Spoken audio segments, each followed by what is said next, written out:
Welcome back to my room for another fun reading from this book. I am in the last 20 pages. Here we go. Phase 5, Making Agreements. Objectives. Assist parties to write resolution statements that are easy to understand and specific. Summarize agreement terms. Choose solutions that meet the needs of both people. Make realistic, balanced, specific agreements. Establish how parties will communicate in the future. Steps. Ask questions to help the disputants make agreements that are realistic, can be done, balanced, each is contributing, specific, who, what, where, when, how many, how often, etc., satisfying to the needs of both people. Record each agreement. Read agreements out loud. Ask for clarification or changes. Ask, is this disagreement resolved? Ask, if something like this happened again, what would you do differently? Tips. Be an agent of reality for any agreements and raise questions about practical concerns such as time, abilities, and financial resources. Test for pitfalls. For ways that agreements may break down and how parties will handle issues of interpretation and implementation if they arise. Ask the hard questions even though you may fear undoing positive progress that has been made. Build in a follow-up and check-in procedures into parties' agreements to monitor progress. Encourage parties to develop lines of communication to resolve future issues and to agree to come back into the mediation process if the negotiations fail. Evaluate whether the agreements are smart. Specific. Does everyone understand and agree to what specific terms language means? Measurable. Can markers, milestones, ways be identified so that parties will know that they are making progress in fulfilling the agreement? Achievable. Can each of the parties reasonably fulfill their obligations? Relevant. Will meeting the terms of the agreement satisfy all parties? Time-bound. Are there realistic time frames for fulfillment and check-in times along the way to evaluate progress? Check the solutions. Check that solutions relate to underlying interests and meet underlying needs. Tips for writing effective agreements. Be specific. Include the who, what, when, where, how of the agreement and avoid ambiguities. Write legibly. Make sure the parties will be able to read it. Use simple, clear language. It's not necessary to appear formal, and it is best to use the parties' own words as much as possible. Say it directly. Do not rely on inferences or assumptions from the parties' statements or behavior. Check with the parties for every statement.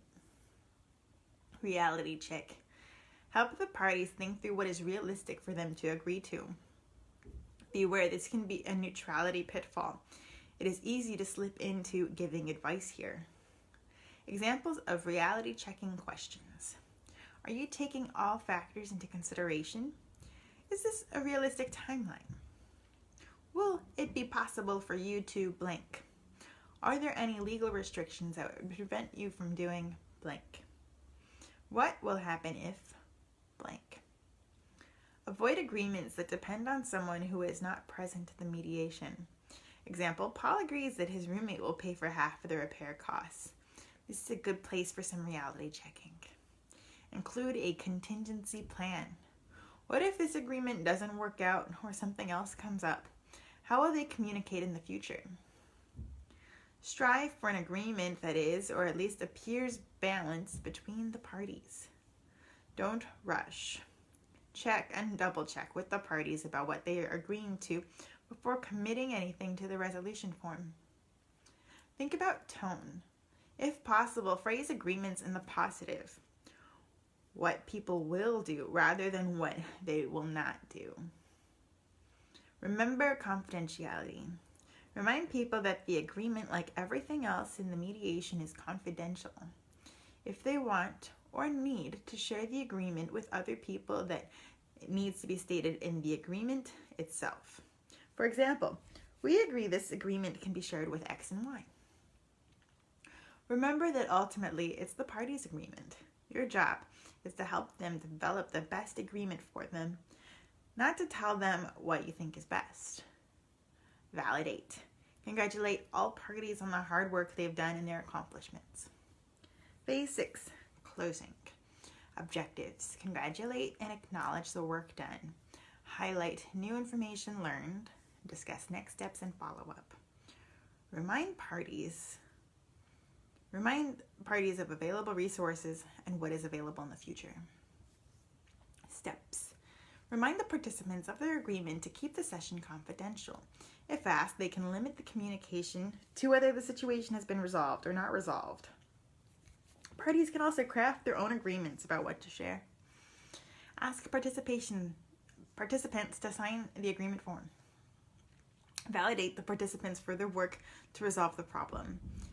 Describe the follow-up process your program uses. Encourage participants to come back to mediation if they need more help. Tips.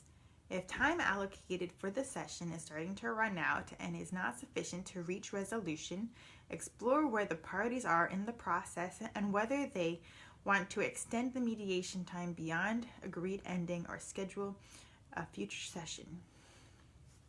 If the resolution agreement is not reached and parties do not want to continue with mediation process, acknowledge and recognize the hard work done, and the parties can leave in good faith knowing they tried to reach agreement. Highlight any positive communication or learning that may have come out of the process for parties. Thank them for their participation. If resolution agreements have been reached, check in with the parties on how they are feeling about the progress that has been made. Ask them if there are any concerns or remaining questions they have before closing the session. Congratulate the parties all around and thank them for participating in the mediation process with you. Explain how and when follow-up will be done by you or others. Oh my gosh. Turns out that's it. The rest is just like appendixes that are just specific to California. And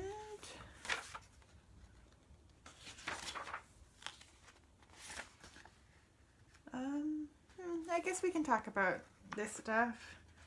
I mean, maybe we can just highlight these parts where it's just like,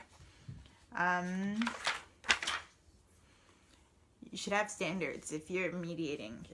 Self-determination, impartiality, conflicts of interest, competence, confidentiality, quality of the process, advertising and solicitation should be limited. And you should charge money for what you're doing. And you should act in a manner that advances the practice of mediation.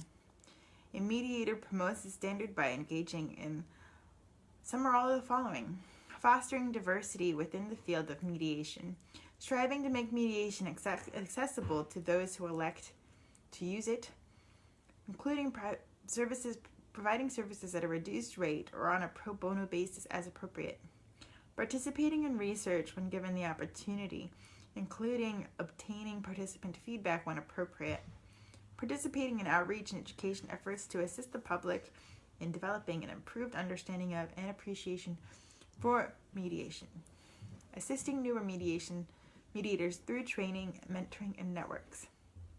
Mediators should demonstrate respect for differing points of view within the field to seek to learn from other mediators and work together with other mediators to improve the profession and better serve in conflict. Ooh.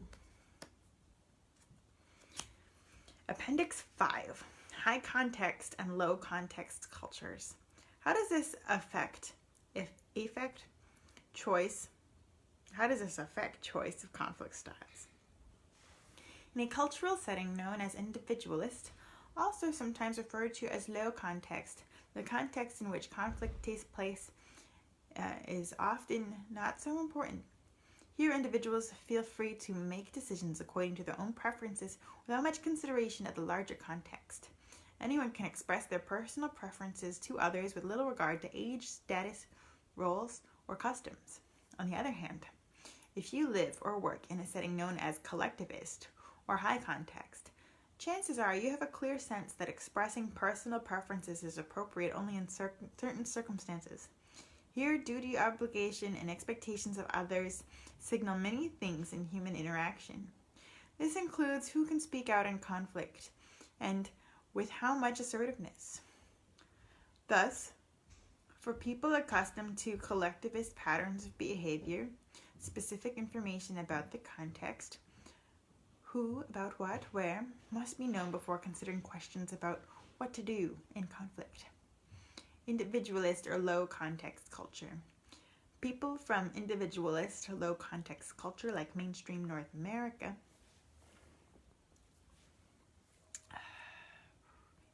Western and Northern Europe and their derivatives assume freedom to make choices with little references to roles, customs, group expectations, and others in their surroundings.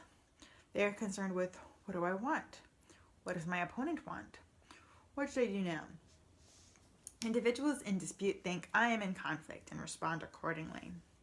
Collectivist or high context culture, people from collectivist high context cultural backgrounds like Southern Europe, Latin America, Asia, Middle East, Africa, and Aboriginal cultures are more likely to think we have a conflict. The status of individuals relative to each other, as well as the implications of expectations of anything said or done by those in conflict for larger social networks are hugely influential. Solutions to conflicts are expected to be guided by those larger contextual realities.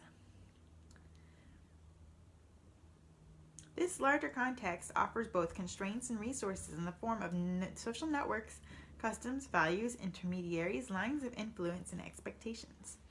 In this environment, many things influence whether people are free to express a wish or a viewpoint to others, and if so, how strongly. Key influencing factors may include age, gender, and status, roles, connections, duty, and obligation to uphold customs. In collectivist settings, there are powerful expectations for all about what is a proper conduct, regardless of your personal preferences or conflict styles. No matter what your personal style preference is, for example, your opinions are less likely to be challenged if you're from the oldest family in such a community, or you are an elder in your tribe, or the PhD with the most published books in your university. And from the other side of this conflict, you are unlikely to feel free to assert yourself with such a person of your status is near the bottom in such a group.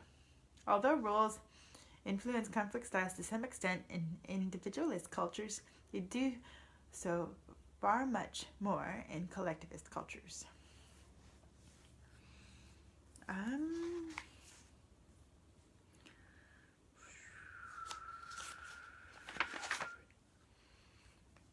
I think I'm ready to be done with this project as far as reading it out loud.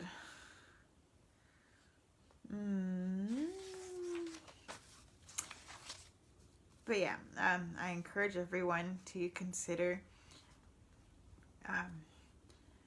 mediating if you have a conflict and want to solve it, because this process is very enlightening to be empowered by your abilities as a communicator of what you need and what you want. Alrighty.